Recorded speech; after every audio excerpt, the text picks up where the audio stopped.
Good day, guys. Welcome back to the channel.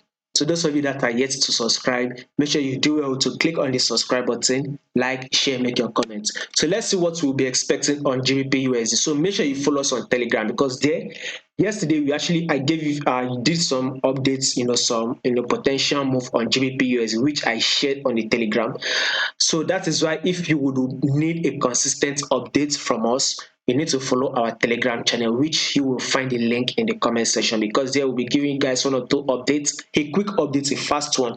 We are likely not going to be doing it on this YouTube, but it will be much likely we will be doing it on Telegram. You will find the link to the Telegram channel in the comment section. So what you can clearly see here is actually an impulse move to the upside. So clearly here, this is a bullish move, right? Market has given us that bullish move. Now, what market is about to do is that market wants to start giving us the bearish move.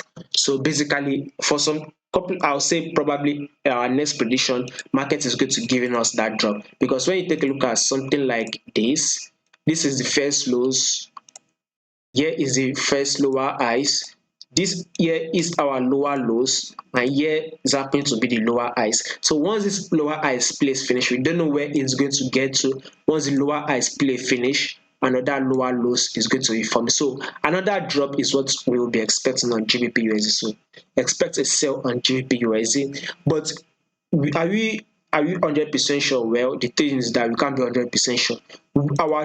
Our bias to the downside we are going to change our bias to the downside if only markets can come and take out this ice here.